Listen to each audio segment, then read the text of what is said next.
Okay, our next speaker is Brendan Fry. Thank you. So I'm going to briefly talk a little bit about David and how we got to know each other. I met David when he used to visit Professor Hinton's lab at the University of Toronto.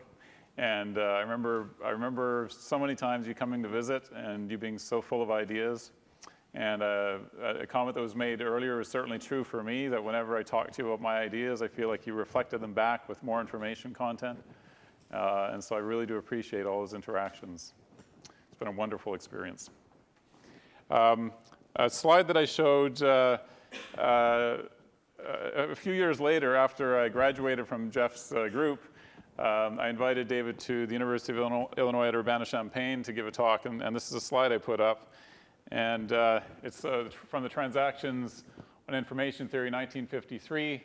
And it's interesting to look through the papers. First of all, some papers from his dad, but also a mixture of papers on inference and information theory, right?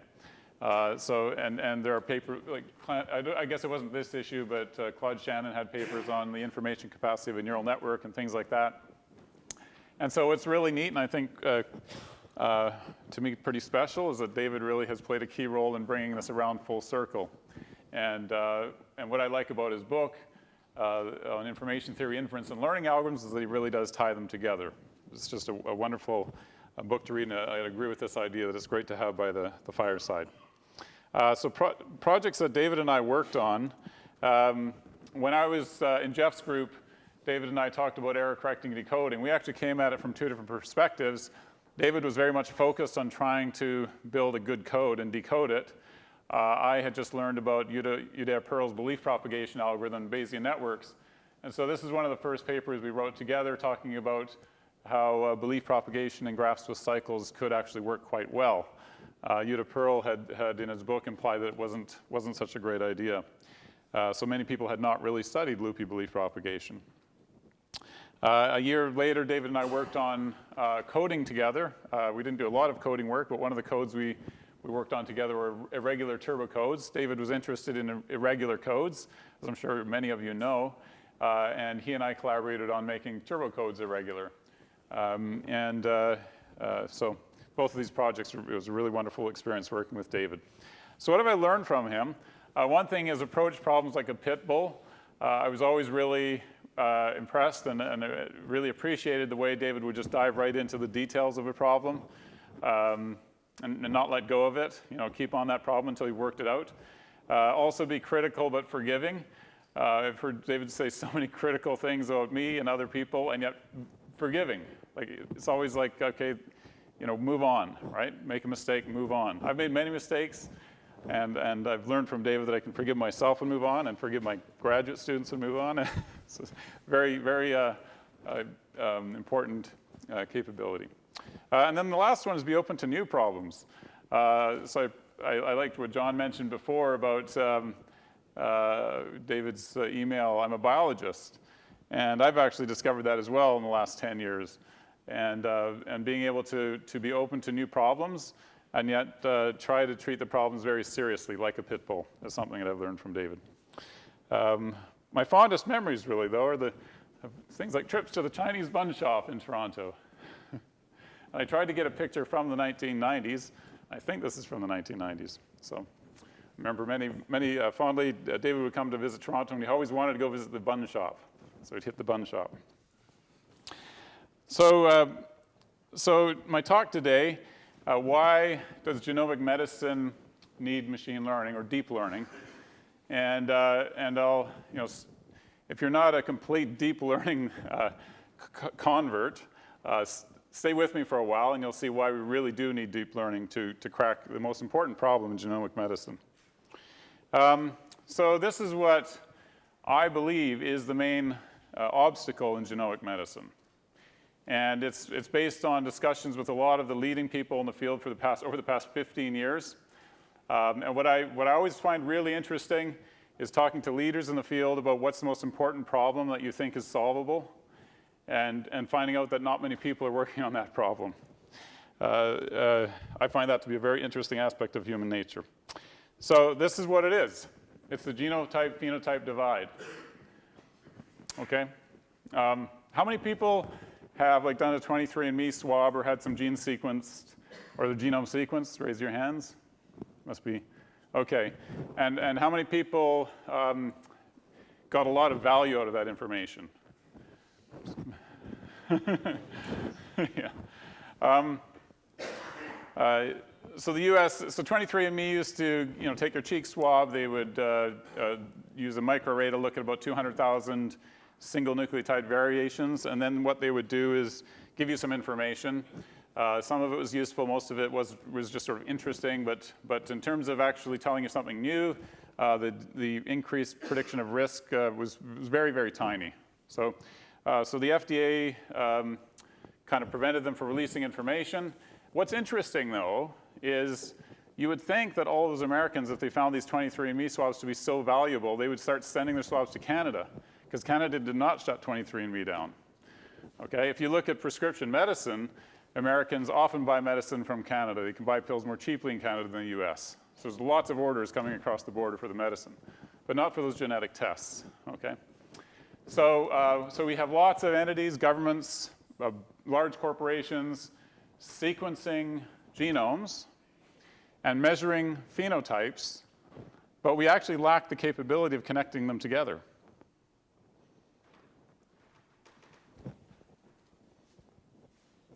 It's surprising, right? Loads of money, 100,000 genome project in the United Kingdom, the United States. It's going to give us lots of genomes. And we're going to measure lots of phenotype information, surveys, MRIs, blood tests, lots of phenotype data. But we lack the ability to connect the two.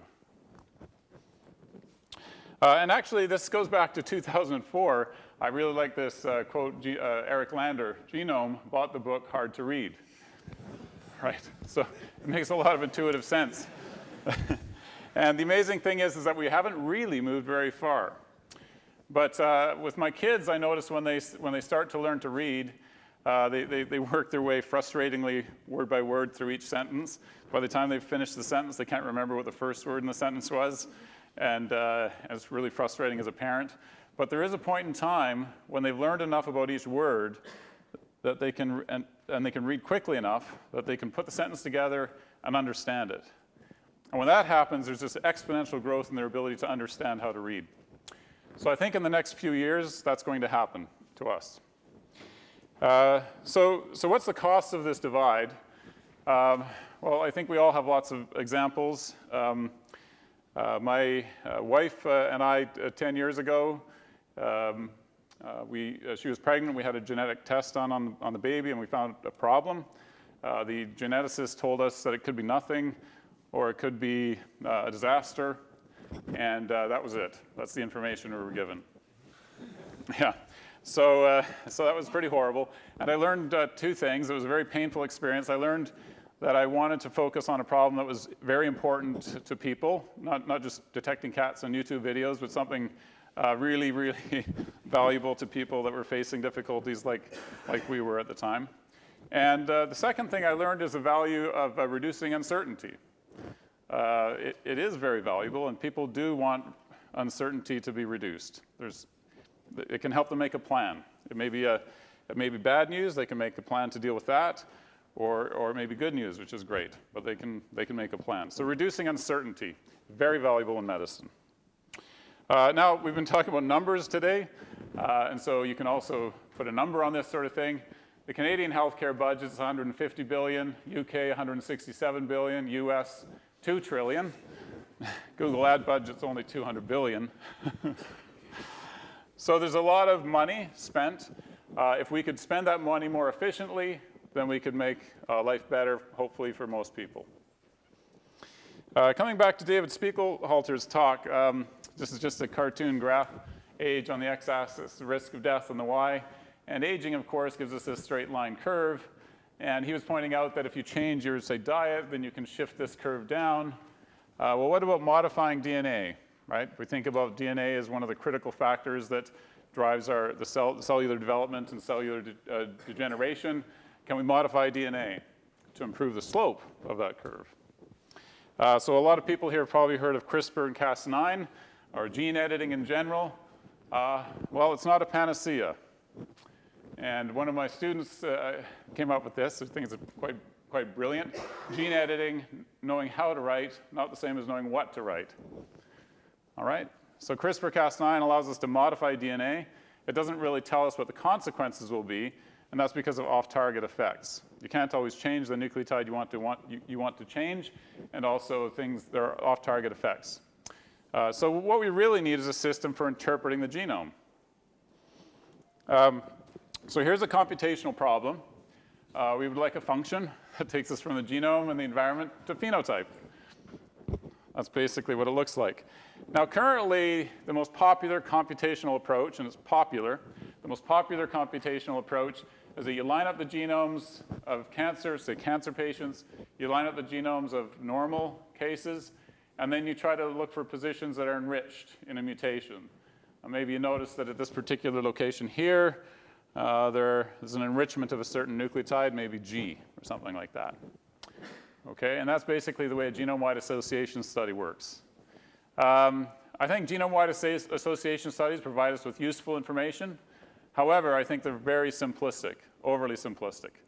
It's a little bit like trying to learn to read by looking at single letters without taking into context the meaning of the words.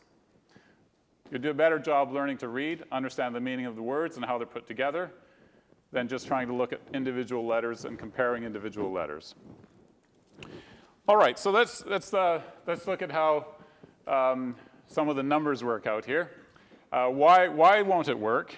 Well, if you look at the amount of data we have, let's say the number of genomes, might be 100,000 or some other number, multiply it by the mutation frequency.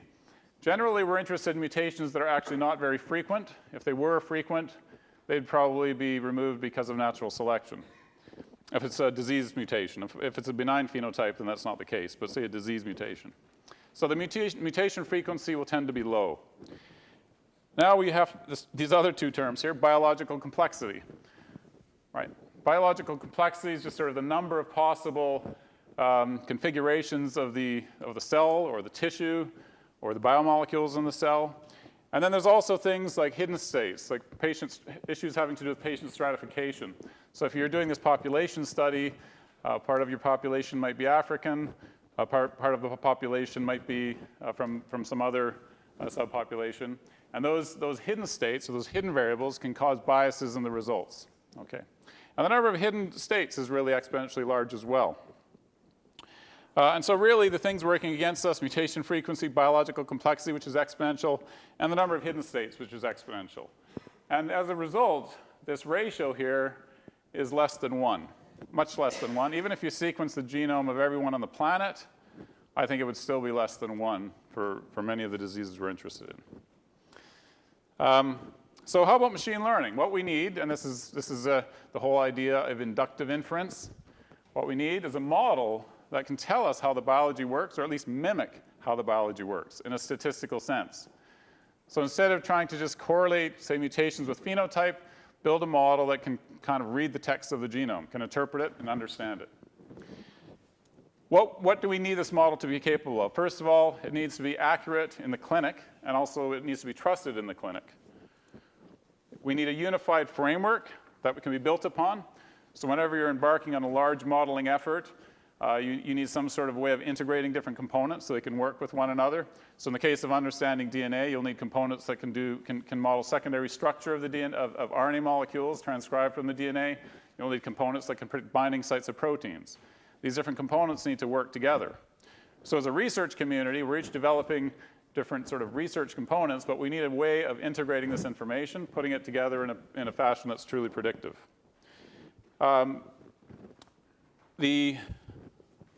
Whoops, there we go. And then finally, well-engineered software systems. And this is a challenge facing the community right now. So lots of good pieces of research here and there, papers being published in high-quality journals with very exciting results all the time, new data sets being generated. But the problem is being able to take somebody's result from this paper and combining it with somebody's result from this paper in terms of actual just implementation in software. All right, so that's a lot of apple pie. I'm going to show you some results now. So the first thing I'll show you is the result of a technique that we came up with and applied. And so I'm just jumping ahead to show you the final result, and then I'll back up and tell you what we did. So we developed a system that can read the text of the genome and make predictions for RNA levels. We then looked at a gene that's involved in spinal muscular atrophy, which is a leading cause of infant mortality in North America. And it's caused by this mutation here. Here's a sequence. If you mapped it to your DNA, you'd successfully map it. And you'd have a C here. You'd have a C, and in these babies, there's a T. It's a bit more complicated than that, the genetics, but that's kind of what it boils down to. And this causes a problem. What happens is if you look at the RNA level for the corresponding protein, and you perform an expensive and cumbersome experiment to measure that RNA level, you see that this mutation causes a drop in an RNA level of about -60. Okay, and here's a prediction from our neural network. So this is a neural network that's trained to try to mimic at a statistical level this biological process. It's actually never seen this gene before. So it's not overfit because it's never seen the gene before. So it's -20. So I got the direction correct. What information is fed to that? I'll show you. Yep. So the question is what information was fed into the neural net, and I'll tell you in a couple minutes. And so if we look at a whole bunch of mutations, we looked at about 80 mutations, which were gathered from different papers. You can see fairly good correlation between the prediction of the neural network and the measured mRNA level. So this is actually shocking, that we actually have a machine learning technique that can predict what's going to happen inside of a cell when you mutate the DNA. Right, this is not something that was thought would even be possible 10 years ago. But it really is getting at this idea that Eric Lander articulated, learning to read the genome, being able to predict the consequences of genetic variation, not just by correlating them with the phenotype, but understanding how the mutation will impact what's going on inside the cell. All right, so I want to now talk about deep learning and how that relates to the problem we're trying to solve.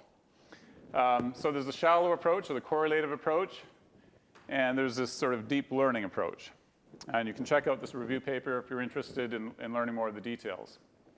The idea here is we have DNA and the environment at the bottom as inputs, and then we have layer upon layer of models of biological processes.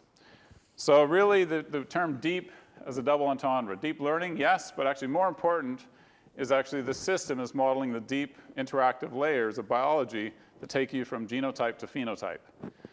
Okay, and so the idea is there's multiple layers, and these account for different kinds of molecular phenotypes, such as whether a protein binds to a molecule, a DNA or RNA molecule, such as whether two proteins interact, loop out an intron and splice out the intron, whether a microRNA targets the 3' UTR of a transcript and stabilizes the molecule. So all of these important processes that go on inside of the cell are regulated by these different elements or components that you see within the DNA sequence. And the question is, can we build models that capture those regulatory processes? And that's what these layers are doing, modeling these biological processes. So really this picture captures what I think is the problem for the community. To develop components that account for these different biological processes, develop them in a way so that they can be integrated, and also develop software so they can be implemented in an integrated fashion. Building the system's not easy. First of all, we're trying to model real biology. So there's complexity. There are a lot of unknowns. So for example, validation is not just a matter of holding out some of the training data and doing cross-validation. Validation involves looking at independently gathered data. Validation involves doing perturbation experiments. For example, doing gene editing experiments and seeing if the model can predict the output. So it's very difficult to build a system, but I think it's the way forward. Now, what would this give us? Somebody's pointed out to me, well, there's all sorts of new measurement technologies. Can't we just measure everything? Okay. Yes, but that's not induction. And induction means the ability to predict what a new mutation that you've never seen before is going to do. And you might think, well, there aren't that many mutations, but there are. And not only that, but the effect of a mutation depends on context. So there's an exponentially large number of possible contexts. So we do need inductive models. So what can the system be used for? Well, it's explanatory. So if we have a phenotype and a mutation, we can backpropagate the signal through these hidden layers to figure out which of these intermediate variables are responsible.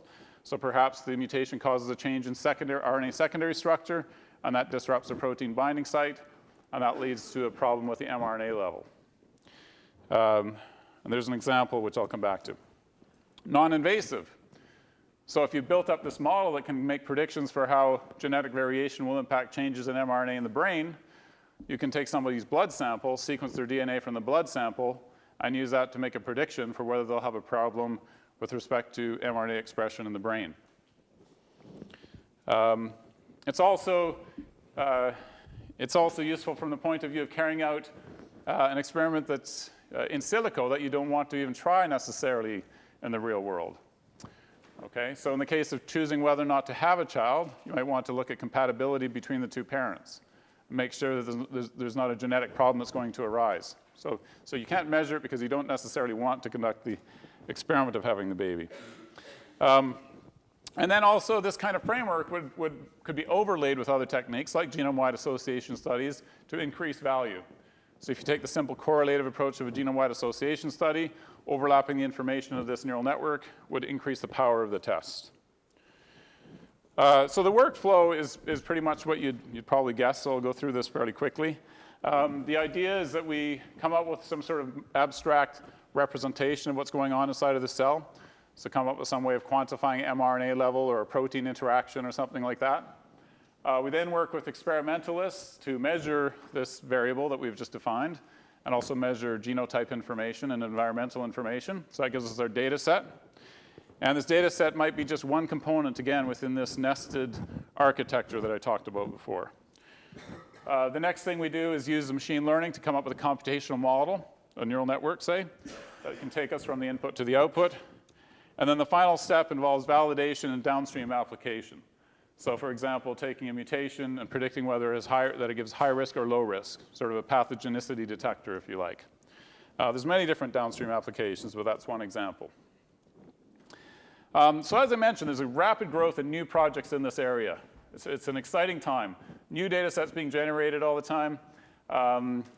And I've just listed a few examples of the young PIs that are doing amazing work. Oliver, who's going to give a talk later on, Anshul Kandaji at Stanford, Alex Rosenberg at the University of Washington, who's with Georg Selig and Jay Shinduri come up with a technique for doing massively parallel reporter assays. So they can introduce millions of mutations into a sequence and then look at the consequences of that within a cell. So as you can imagine, that could be a good source of data for the kind of system I'm talking about. And David Kelly at Harvard, who's using deep learning to predict binding sites of proteins. So I'm going to talk about our project, just to give you a dive into some of the stuff we've been doing. Within this architecture here, I've shown you three pieces of work that we published. The first one down here is a paper we published in Nature Biotechnology last August, which uses convolutional neural nets to predict binding sites of proteins in DNA and RNA. So as you can imagine, that's kind of a low-level feature, if you like. That's one of the first molecular phenotype predictors that you would use to sort of figure out what's going to happen with the DNA. There's a paper we published in 2010 which predicts how all these different kinds of features, which would include protein binding sites, but also RNA secondary structure, nucleosome positioning, different kinds of features like that, how those determine splicing patterns. So whether or not an exon is included in the final mRNA molecule. And then the piece of work that I'll talk about now, we published last year in Science, which takes these kinds of features, whether or not a mutation causes a change in splicing, and then sees whether or not that kind of information is useful for predicting disease. Okay, and that's what I'll talk about now.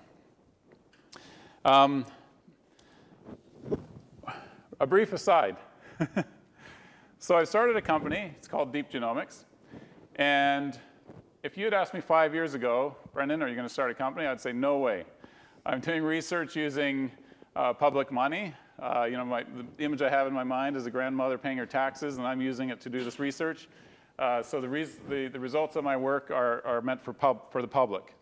But I actually realized about a year and a half ago that if I wanted to close the loop and take this approach to solving this problem of this genotype-phenotype divide and really make a difference to people, I was going to need to change medicine, right? It's not an easy thing to do.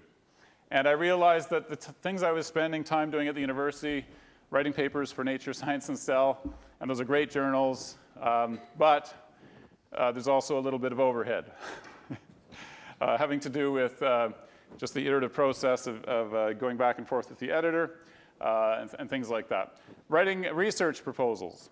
Again, I just felt that I felt that there was an incremental feeling to the writing of those research proposals. That I couldn't go for the moonshot. I had to do incremental things, propose incremental changes. I just found it very frustrating. So I decided that maybe getting money from investors would work differently, and it turned out to work very differently. It turned out to be quite a bit easier, and I have a larger amount of money for a longer term project. So I think I'm not trying to be an apologist for private investment, but I guess what I'm saying is that for me to achieve this goal, and I think as a community, for us to achieve this goal, we need to be creative about finding ways and sources of funding to help us do what we need to do. All right, so let's talk about the research. Back to the research. The piece of work I'll talk about is that last step there. This is joint work with a large number of people from my lab and from my collaborators' labs. Ben Blenko, he supervised a graduate student that did experimental work for us. Steve Scherer supervised a couple students in his group that helped us with analysis of autism mutations. But the real people who did most of the actual work, Hui Zhang is a student in my group who developed the neural networks and made predictions for disease. And Babak Alipanahi and Leo Lee, who did a lot of the analysis of our predictions within the context of certain diseases. And I'll talk about a couple of those in a moment. All right, so this is just going to be like a 5-minute vignette about a particular project we worked on. So remember the first step on the workflow, define at an abstract level some quantity, some variable if you like, that has to do with something you can measure in the cell. And so the thing we looked at in this project is splicing. So splicing is a process whereby if you look at exons in a gene, those exons are glued together and the introns are spliced out. And that's what makes the final protein product. Sometimes, however, the exon itself is skipped, and then you'll get a different mRNA and a different potential protein product. Okay? And that process is called alternative splicing. And in many diseases, a mutation in the DNA somehow leads to an exon being skipped or some error in splicing. Okay, so it's important for disease and it's a naturally occurring process. So how are we going to quantify it? We'll quantify it using psi, which is the percent of transcripts with the exon spliced in. So in a particular cell type, we could measure psi for a particular exon, the fraction of transcripts in that cell type that include the exon. So the goal is going to be DNA in, prediction of psi out. And that's it, okay? It's an inductive model. It doesn't know, the system does not know which gene it's looking at. It doesn't know which exon it's looking at. All it gets is the sequence. All right, so how did we do it? So the deep learning approach that we took, we have 10,000 exons for training measured in 16 different human tissues, measured using RNA-seq data. And I won't talk a lot about all the pre-processing of the data, but basically we map those reads to junctions, and then we use those, the corresponding measurements to quantify psi in each of these 16 tissues. We extracted 1,400 features proximal to each of these exons. So these features would be things like, as I mentioned, RNA secondary structure, locations of binding sites of proteins, many other features of that sort. And then the target, we quantified psi into 3 levels, low, medium, and high. The reason we did that is because the noise is very complicated. It's complicated because of biology, and it's also complicated because of RNA sequencing. The technology that allows us to measure psi introduces psi, a noise that's dependent on psi. Okay, so we just quantized it to get rid of that problem. So we've evaluated a bunch of machine learning techniques, and it turns out the 2 that work the best, a Bayesian ensemble of neural networks and a deep learning technique, which uses dropout. And they perform about the same. They perform significantly better than all the other techniques we tried. They perform about the same, but the deep neural net trained with dropout is about 100 times faster to train. So that's mainly what we use now. Okay, and here's the architecture. So DNA sequence in, genomic features are extracted. all right? And then other features are extracted from that, sort of in a neural network type of fashion. The identity of the tissue is incorporated as well at the next layer. And this is fed into another layer which collects those features together, so sort of tissue-dependent features and universal DNA features, if you like. And then that's used to make predictions. Just a technical detail, we used multitask training. We found that multitask training worked a lot better. So we actually gave the neural net pairs of tissues and asked it to predict the change in splicing level between the pairs of tissues, okay, as well as the absolute levels. So how well does it work? You've already seen that scatter plot, so you know it works pretty well. But I'm going to give you just a couple examples of data to illustrate. So if we look at measured psi values, so this is just from RNA-seq data for cases that were not used during training, okay? And compared to the predicted level, that's a heat map of the distribution of points. If I showed you a scatter plot, there would just be too many points on the plot, so you wouldn't be able to see what's going on. So the R squared there is about 0.65. What we then did is we said, okay, it works pretty good at predicting psi. Can we actually use it to understand how genetic variation will lead to changes in splicing and to disease? So the idea here is that you take your wild-type sequence. This could be from your mom or your dad, or it could be the reference genome. Feed it through the computational model to predict psi for each of the 16 tissues. You do the same thing for the mutation, your sequence. Feed it through the computational model, make predictions. And then what we do is we look at the change in psi for each of the 16 tissues, and then we take the maximum, just to keep the story a bit simpler for now. So we'll maximize that, find the maximum change. And that we're going to call delta psi. You can think of that as a score for how bad the mutation is. All right, so let's look at a couple of data sets. Here's a data set for non-polyposis colorectal cancer. Here are the exons, the little blocks. The line is the introns. And these lines here with the little balls at the end, those correspond to the predictions from our model for mutations. So our model predicts that these will cause splicing levels to go down. Model predicts that this mutation here will cause the splicing level to go up. If we look at mutations that were sequenced from patients with non-polyposis colorectal cancer, this is the ROC curve we get, and it's pretty good. We also looked at autism. And here I don't have a lot of time to tell you about the results, so I'll just give you kind of a toy diagram to give you a sense of what's going on. Autism researchers have been sequencing genomes, and they're kind of puzzled. They can't figure out what the causal mutations are. Here's a toy diagram that shows you what's going on. The brain genes are shown on the left. Non-brain genes are shown on the right, and you might think that autism has mutations in brain genes. When you look at the autism cases, which are the top ones in pink, and compare them to controls, if you think about that genome-wide association study diagram I drew, you might hope to see enrichment of some mutations, but you don't. There's no enrichment. However, if you feed those mutations through our model and then score each mutation and then highlight the ones that have a big delta psi, this is the picture that emerges. So we do see enrichment in brain genes for autism cases. There's data to back that up, but I won't have time to go through it. So I'm going to wrap up with a couple slides. One of them is to show you a tool that's available. You can use this tool, type in a mutation that you're interested in. Let's take this particular mutation here, the spinal muscular atrophy mutation. So hopefully I'm online here. So I'm doing this live. So here's the tool. Here's the tool.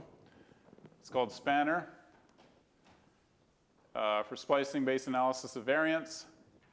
A description of how it works, and you can take a mutation, your own personal mutation here. Let's take the synonymous mutation in SMN1. So it's synonymous. It doesn't actually change the protein function. It's the protein amino acid directly. Copying it over here. So it's chromosome 5. There's a position. A reference genome is C. Mutant is T.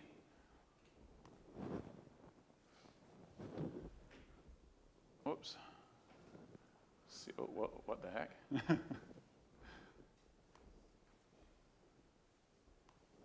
I online? Oh, there it worked. Okay, great. So it's done. So it's mapped the mutation to different transcripts because there could be different versions of the gene that have that mutation. And then for each of them, it predicts a delta psi. And so this is showing a change in the splicing level. You can click on each transcript to see what features can be used to explain the change in delta psi. So remember this explanatory component, and it gives you information about what's been disrupted. So for example, the mutation changed RNA secondary structure, and it also interacted with the binding sites of some of these proteins. Okay.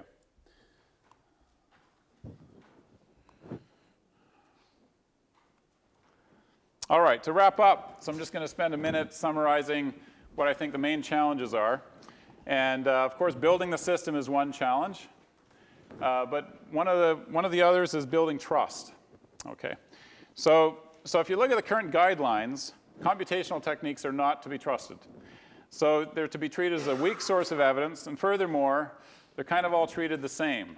So there's sort of a guideline that says there's 7 techniques you can apply, and if 5 out of 7 of them agree, then you can consider that to be weak evidence for pathogenicity. The 7 methods are highly interdependent, and some of them test for completely different things. So it's just not the right way to combine the information. And there's also a concern about lack of concordance between these techniques.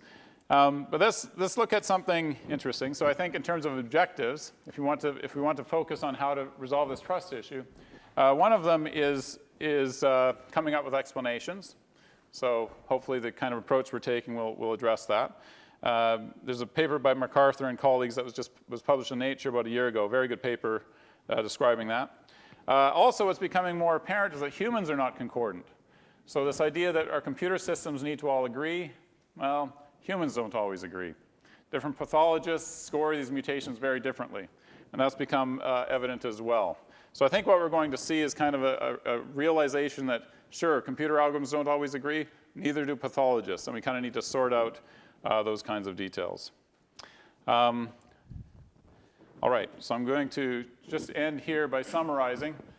So again, accuracy and trust, biological explanations, so treating the biology seriously, coming up with explanations that make rational sense in terms of explaining why the mutation is a problem, a unified framework that can bring different sources of research together, and then just proper software engineering of the system. Okay, thank you.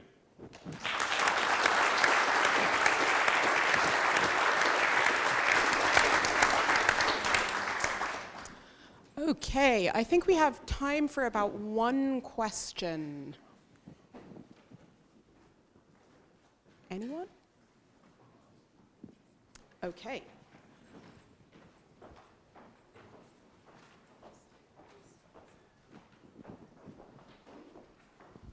Okay, one of my favorite passages in David's inference book is comparing neural networks to Gaussian processes and asking, well, are neural networks just smoothing devices? So if I think of them that way, it seems like this type of problem is where you don't want smoothing because a small change makes a big difference. So why do your methods work? So in this multi-layer architecture, keep in mind that we build each module very carefully and validate it. And so it's not as if we're building this neural net to account for all of these complicated layers without injecting information in the middle. So I think that's partly the reason why, that we're ensuring that there's sharp nonlinearities because we're injecting data in the intermediate layers. Does that make sense? Yeah. Great. Let's thank Brendan again.